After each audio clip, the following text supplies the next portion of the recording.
أهلا بكل المتابعين. هتكلم النهاردة عن أكبر صفقة استثمارية في مصر. عايزين تعرفوا؟ خليكم معايا. وقبل ما أتكلم ياريت تشتركوا في القناة وتعملوا لايك وشير، وهستنى تعليقاتكم على الحلقة. معلش النهاردة عندي برد، فقلت لازم أتكلم معاكم النهاردة علشان الخبر ده حلو جدا، فقلت لازم أتكلم معاكم. النهاردة الحكومة المصرية وقعت رسميا على مشروع مدينة رأس حكمة اللي هي على الساحل البحر المتوسط. صفقة استثمارية كبيرة، 35 مليار دولار خلال شهرين. 15 الأول، وبعد كده 20 مليار دولار بعد كده كاش برضو في خلال الشهر التاني. دي أكبر صفقة استثمارية في مصر. فيها مستثمرين مصريين وفي مستثمرين الإماراتيين من الإمارات. وبكده الصفقة دي الكبيرة دي بكده هتحل أزمة الدولار اللي عندنا في مصر، هتنتهي خلال أيام. الصفقة دي استثمارية كبيرة، هيدفعوا 150 مليار دولار دي في خلال السنين اللي هيشتغلوا فيها علشان تعمير رأس الحكمة. رأس الحكمة هيخلوها مقصد سياحة عالمي على البحر المتوسط، وكمان هيعملوا أحياء سكنية في رأس الحكمة، وهيعملوا فنادق عالمية على أعلى مستوى عالمي، وهيعملوا منتجعات سياحية ومشروعات ترفيهية عملاقة، وهيعملوا مدارس وجامعات ومستشفيات، مباني إدارية، وكمان حي مركزي للمال، وإنشاء مطار دولي في جنوب مدينة رأس الحكمة. برضو هيبقى مطار دولي عالمي. وطبعا المشروع ده كويس، هيوفر فرص عمل للشباب المصريين. زي ما انتوا عارفين عندنا بطالة، فكده فرص عمل كتير جدا للشباب بقى في رأس الحكمة. وكمان مصانع كتيرة هتشتغل عشان رأس الحكمة اللي هي هتوفر مستلزمات البناء للصفقة دي. في كتير هيكسبوا من خلال المشروع ده، من خلال فرص عمل ومن خلال مصانع تشتغل علشان المشروع ده.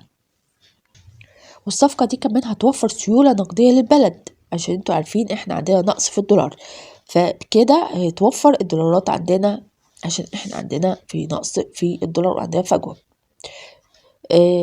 في كمان عندنا هيعملوا مخطط للتنمية العمرانية في مصر، في العلمين وفي النجيلة وفي رأس الحكمة وكمان هيطوروا مرسى مطروح والسلوم. كمان هيعملوا في رأس الحكمة كمان مكان لليخوت والسفن اللي هي السياحية، اللي هم بيحبوا يتفسحوا يعني في المناطق دي. هيبقى رأس الحكمة مدينة ساحلية جميلة جدا، وده مشروع ضخم جدا. كمان في مشاريع تانية بتتنفذ غير المشروع ده. في مشروع ضخم برضو ما بين مصر والإمارات، إنشاء خطوط بترول وأنابيب، يعني طول 2000 كيلو متر، بتوصل من مصر لأوروبا، تربط بين مصر وأوروبا لمشروعات الطاقة الخضراء. ده مشروع.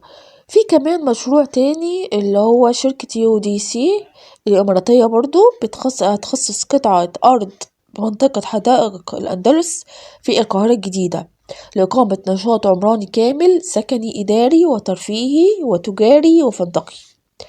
هينفذوه على أعلى مستوى برضو في القاهرة الجديدة، وهيتم تسويقه عالميا ومحليا.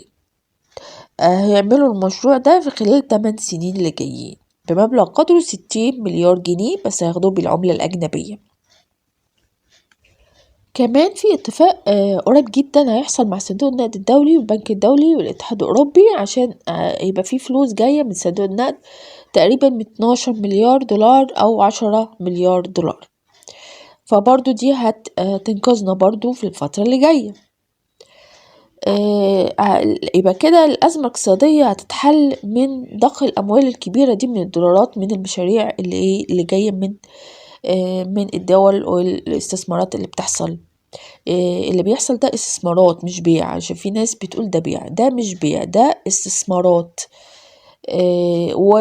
والصفقة اللي حصلت دي هيحصل جذب استثمارات كبيرة من دول تانية زي مثلا قطر أو السعودية، أو الدول الأوروبية أو كده، الصين أو روسيا، في كتير عايزين يستثمروا في مصر، وده حاجة كويسة لينا. الصفقات اللي حصلت دي هتشجع المستثمرين المصريين اللي مشوا من مصر يرجعوا تاني، يشتغلوا هنا ويعملوا الاستثمار بتاعتهم تاني ويرجعوها. كمان بيشجعوا كده، بنشجع المصريين اللي هم عايشين في الخارج يرجعوا مصر ويفكروا بقى يستثمروا في مصر بعد ايه، بعد استقرار الدولار، هيكون يعني في استقرار في الدولار. هيعملوا بقى استثمارات جاية كتير، وفي استثمارات كمان من الدول جاية كتير. وده طبعا تبقى حاجة كويسة لمصر، وإن شاء الله تبقى خير لمصر جاي. وبكده خلصت الحلقة. يا ريت ما تنسوش تشتركوا في القناة وتعملوا لايك وشير وتتفرجوا على حلقاتي القديمة، وتستنوني في فيديوهات جديدة. والسلام عليكم ورحمة الله وبركاته.